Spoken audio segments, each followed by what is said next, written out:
saw. Well, I work. mean, it's and they did it correctly. And I think that it's a more technologically possible thing. time. I got you know what I mean? But they could have they could have done a miniature in the 80s. It could have looked really bad, and I totally understand where they're coming from. Yeah, but the way they were able to put it into this show was perfect. Well, just you like could have asked for more. I was telling Mitch about how Willow is basically like Lord of the Rings, you know, really at is. the time. Yeah. And literally, if you would have made Lord of the Rings in 1988 with Ron Howard, you would have got that kind of a movie. Yeah. You know, because at the time their effects had caught up. There was still some janky stuff in it, like the Skeebert thing or whatever, the Siskel and Ebert fucking two-headed dog thing. Right. I'm gonna remember what the name of it is, but just shout it out later when you remember. Yeah, but it's like so super cool. I watched that the other night, just along with everybody on Disney Plus is going into those dark movies, like Return to Oz. Watch that one. Awesome movie. Crazy movie. That might have to be a drop culture. Sometime. Well, that was the second show that I watched on there. Like the first one I watched is the Jeff Goldblum show, and then I watched the fucking, which is really good. Yeah, and then I watched that as Willow, and then I watched Return to Oz, which I was like, God damn, this movie was fucked up. I remember the first time watching that movie on VHS. yeah, and I was I was like a kid watching a kid, you know, and I'm like, this is pretty dark. She's in like a mental insane asylum. And stuff. Yeah. I have a question. Does the Disney Plus app have something this wicked this way comes?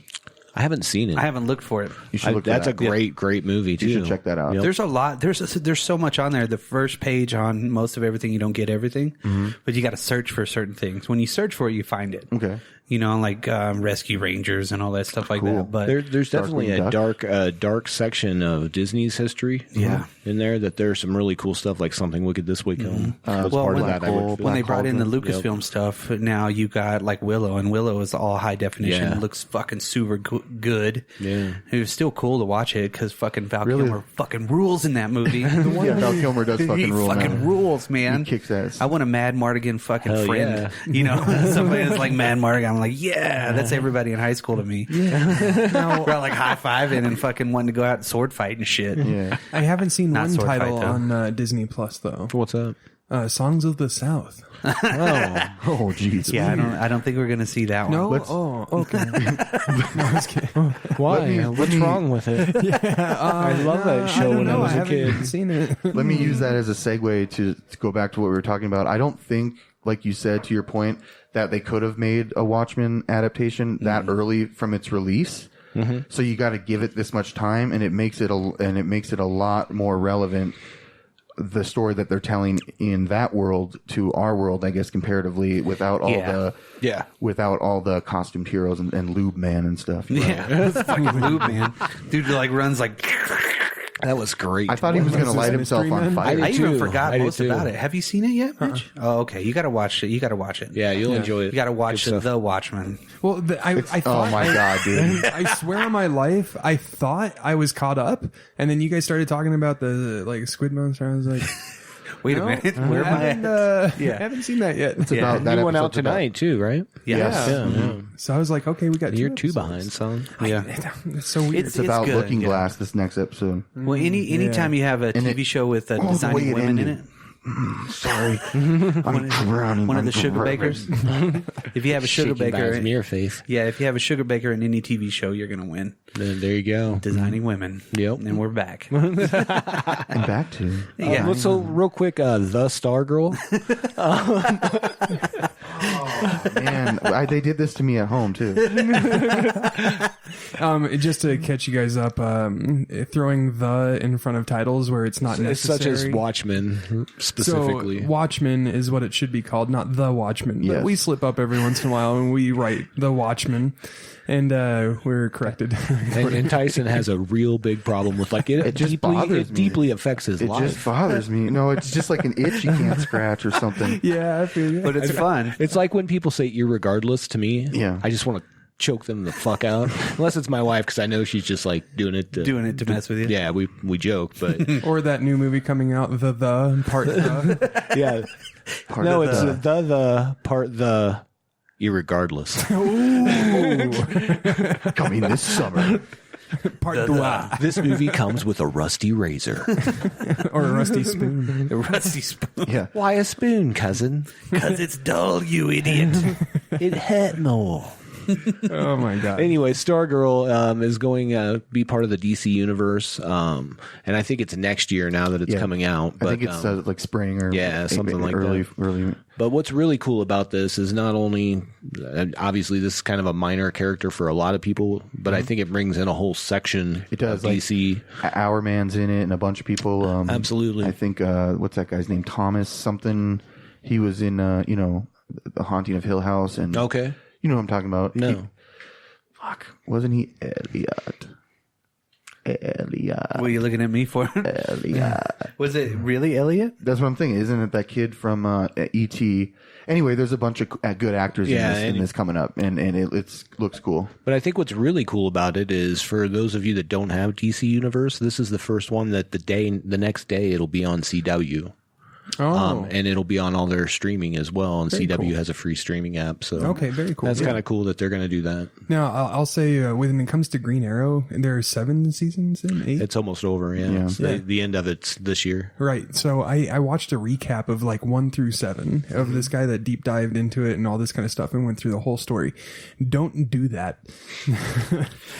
You really don't want to, because you see how like ridiculous the story goes, how fast it goes, and how, like, you don't die ever. No, nobody ever died on that fucking show. No. Yeah, but I mean, like, it just showed a lot of its flaws, and you're like, oh, when you're watching it though, the first it's totally 3 or 4 different. episodes were really, or seasons rather, yeah, me were too. really good. That's where I fell off the bandwagon. And I still watched them up to last season. Yeah. And then sometime over the summer or something, I watched 4 or 5 of those episodes. So I jumped back in and watched maybe 2 or 3 of this season just to see where they're at. And there's supposedly, I think we talked about this, there's supposedly going to be a spin-off show. Yeah. Where it's going to be Green Arrow and the Canaries. You're right. But it's going to be his daughter from his daughter from the future. Okay. So it's going to be like a better Birds of Prey adaptation of the team. But 2 canaries? I don't know. I mean, I guess I'd take that in a fight with me, but I think whatever. I stopped watching like when the first season of The Flash ended. And like around the second season of The Flash, I was watching both Green Arrow and The Flash and trying to watch Legends of Tomorrow. Yeah. And it was just like... I stopped watching Legends of Tomorrow when they started chasing magical beasts. Yeah, I couldn't. And I was like, what the fuck? Harry Potter. Yeah, it very much felt like that. They were going through... Excelsior or whatever. Like the first one... I did watch the first episode. I don't remember what season. That might have been last season or the season before. And I was like, I can't watch any more of this. But the first episode, they're trying to find this unicorn that's like displaced in time somewhere.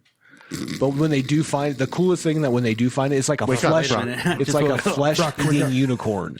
So when they do show it, it is pretty badass. Like that piece, you're like, what the fuck?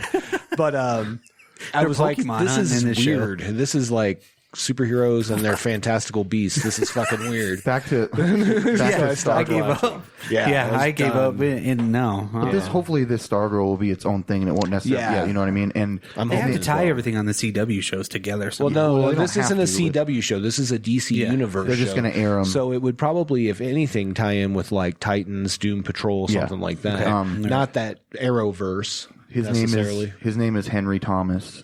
And he was in E.T. He plays Dr. Midnight in this upcoming show.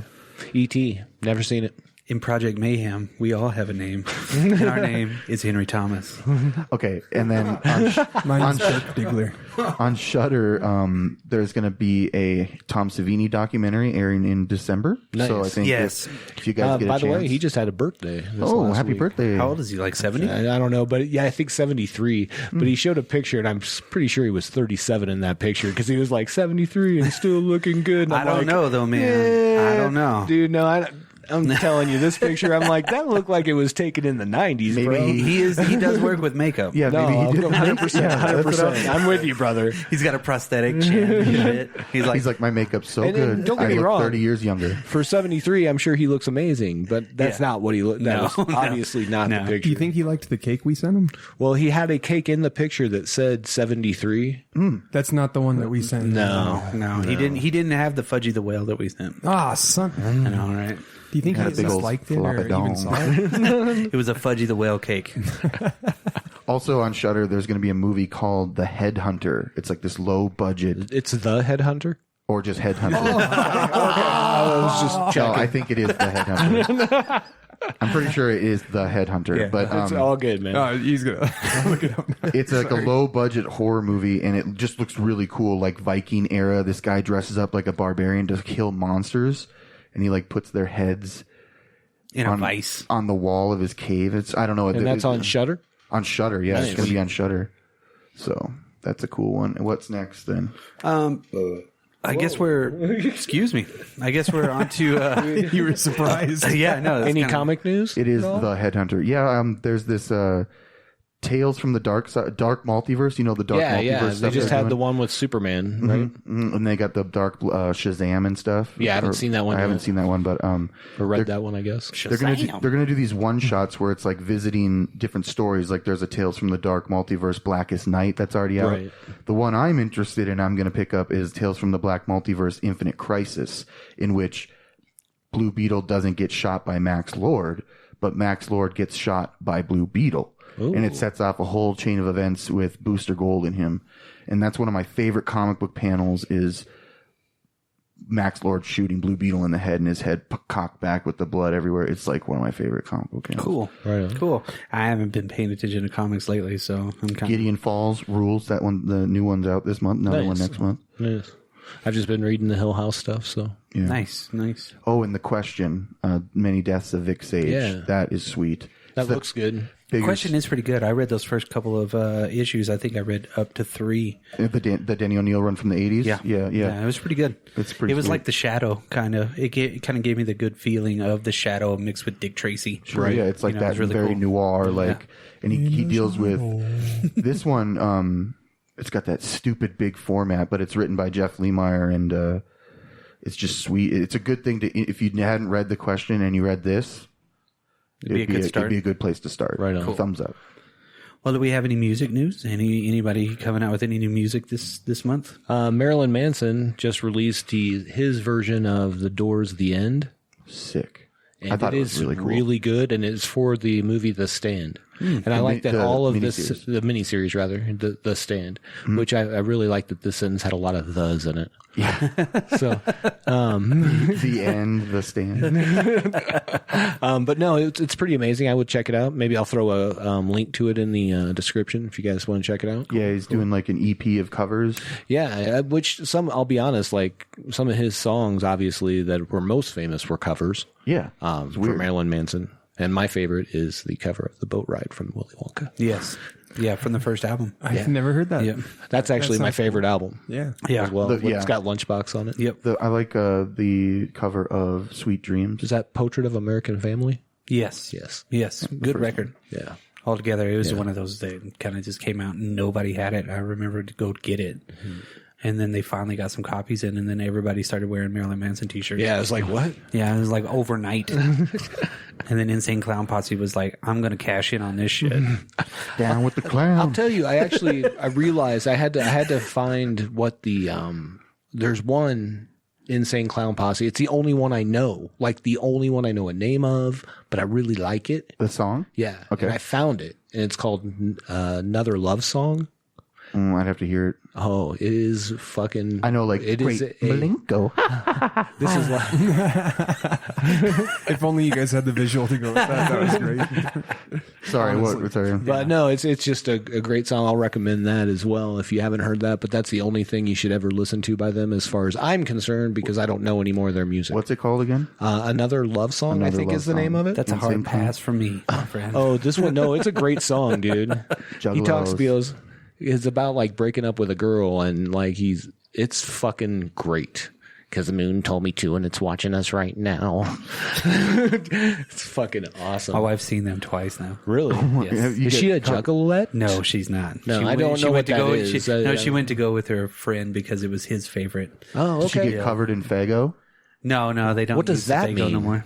They have this soda pop called Faygo. It's like okay, a cheap, yeah, I've heard of that. They bring out barrel. I've seen them bring out like carts of it, and they just open these 2 liters and spray them and throw them into the crowds and stuff. It's just like root beer, and it's like a cheap soda. Gotcha. Yeah. They have the one, what is that? There's one that is amazing. It's Mountain Mist, maybe? No, it's their own Dr. Topper. It's their own flavor that is not like a copy of a different soda, which is usually what they are. I just can't think of what it is. But is it orange? Fago still comes in like bottles, like